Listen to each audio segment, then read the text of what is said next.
I would like to ask for your help in shifting from the resistant mode to the receptive mode. I feel my resistant mode is kind of twofold. One is that, can you hear? One is that I feel the abundance in my vortex,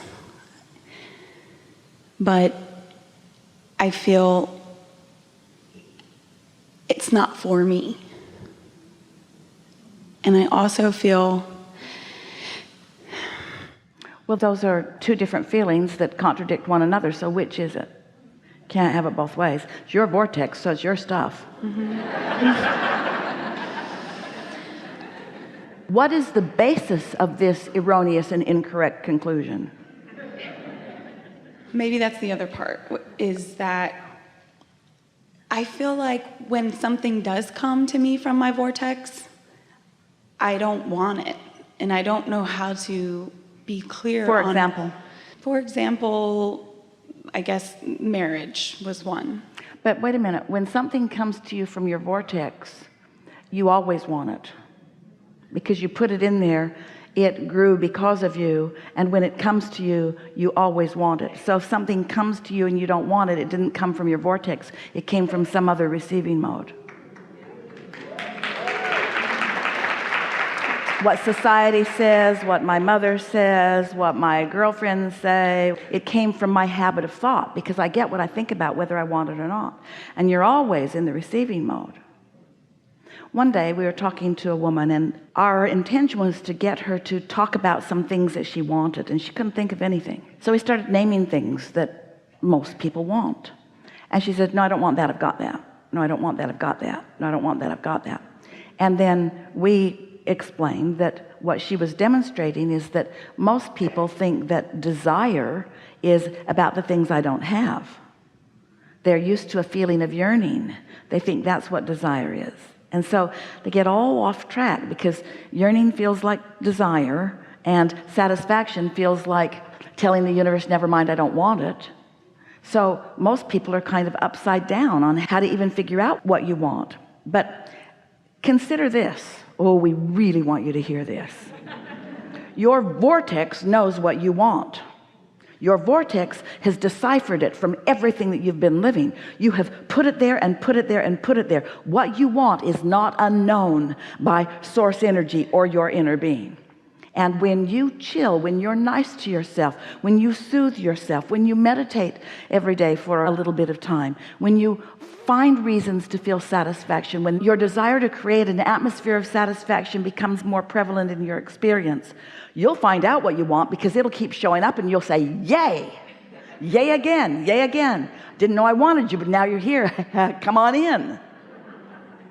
Yeah. Yeah, it's like I feel this sense of satisfaction about sort of fantasizing about what I want. But when it comes... Are you judged by others? I don't think so. So we just have to tell you that all of this is illogical. So tell us a little more. Like, the work that I want to do in the world has been this game of just dreaming about the job. And when I explore options of what that actually is in manifestation, I'd go do something, and then I don't want it. That's because you're not in the receiving mode. You're not following the path of least resistance to what you really want. You're jumping the gun and trying to turn some thoughts into some things, and when you get there, they're not satisfying because they weren't rooted in your vortex. They were rooted somewhere else. So how do I manifest from the vortex? By stop trying to make it happen and deciding that you're going to let it happen. So we have some questions for you, and as you answer them, no right and wrong answer. Oh wait, that's not right. There are absolutely right and wrong answers, but don't worry about which one you give us. Got it. So does the vortex feel like a real thing to you? Yes. So you believe that there's a vibrational version of you that is beyond where you now are. Yes. More clarity, more prosperity, more satisfaction, more meaning, more deliciousness, more awareness, more satisfaction, more awareness. more clarity, more me, more realness, more evolution, more satisfaction, more delicious. So that feels like a logical thing to you. In realizing that you have vibrationally accomplished more, that is in the process of becoming, does the idea of that fill you with anticipation?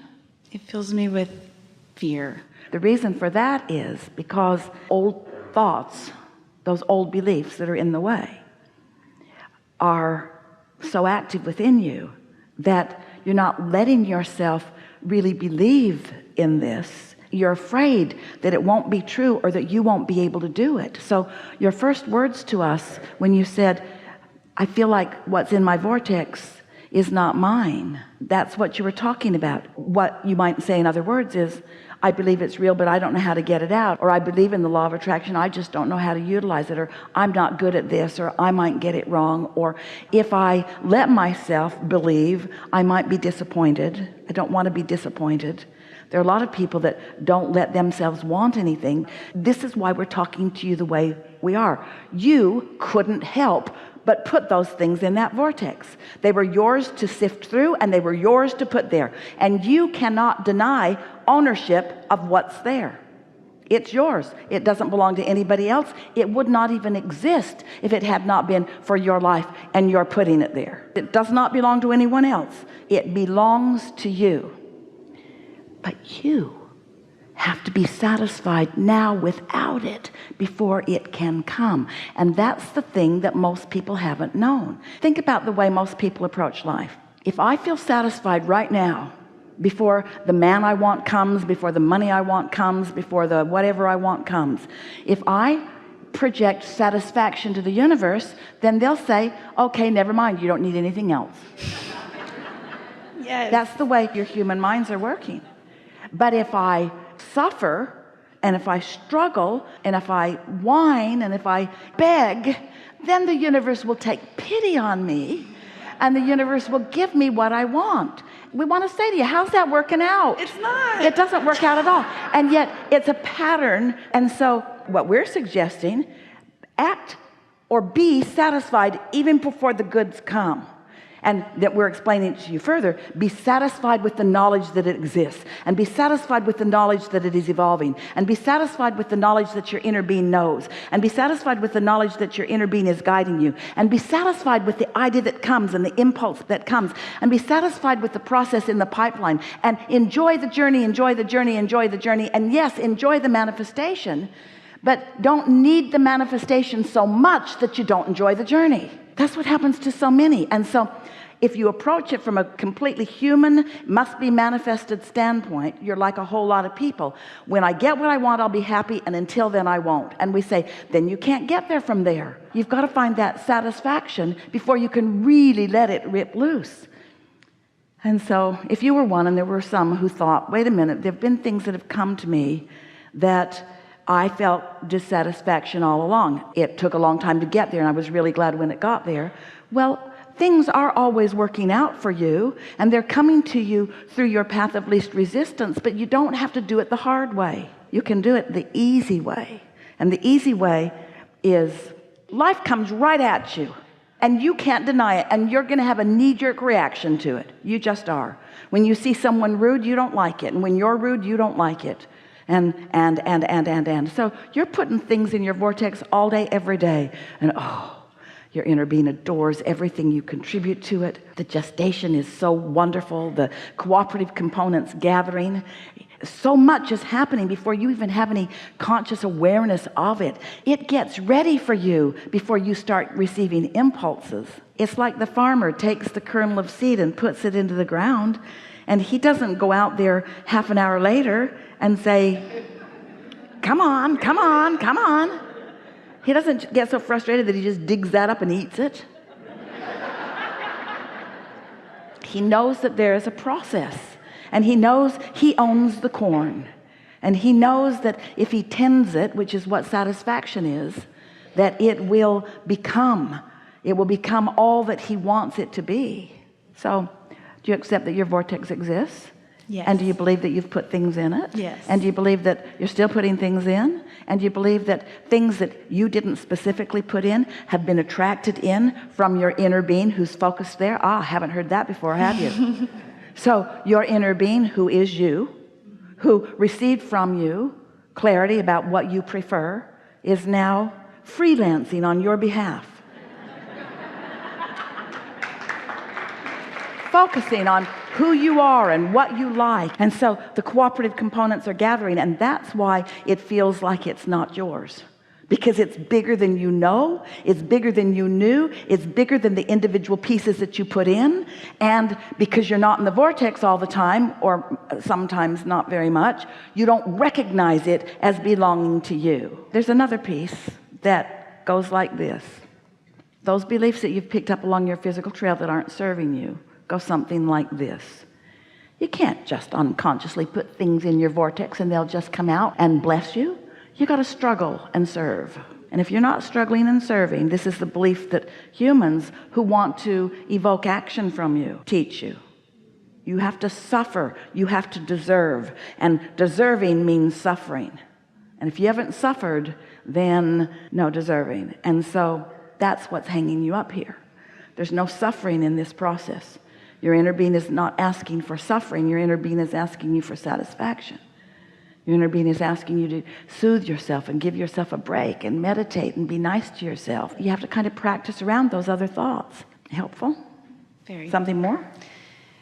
I was just going to say the suffering piece, I feel like, is everyone in my family around me is just suffering. And I feel like if I don't suffer with them, they're going, I can't relate to them. I can't. You won't be able to relate to them, but we want you to get over that, over relating to the suffering. These are strong words we're going to offer you here, but you are a teacher to the very core of your being, and you are born as an uplifter. And like we said to our friend, words don't teach. It's only life experience that teaches. And so you can't get sick enough to help a sick person become well, and you can't be poor enough to help a poor person become prosperous. You can only uplift anyone through the upliftment of yourself that you've already accomplished. And so if you're suffering, then you're not in the receptive mode. And if you're not in the receptive mode, you don't have anything to give. The receptive mode, by the way, is also the replenishing mode. And if you are serving others, and we know you want to, you all do. And by that we mean soothing others. If you're soothing others and their influence of their suffering becomes stronger than your inner being's influence of the well-being that's coming, then you might very well be under that influence, and you might start suffering with them. Oh, then you'll relate, and they'll thank you for being there for them. But you can't help them. You got nothing for them. And you can't let their misunderstanding get in the way of you being, first of all, who you need to be in order to feel good, and who you need to be in order to be of any value to them. So we know it's hard. It's hard to thrive when others aren't thriving. And then try and explain that to anybody. They can't hear you. But when you know it, you see, the only thing that will ever mess up your experience with anyone or anything, it's not what they think about you. It's what you think about what they think about you. Because what they think about you cannot mess up your energy. But what you think they think about you fractures your own energy and weakens you and takes you away from the receptive mode. And then you don't even believe that the vortex is yours. Nailed it.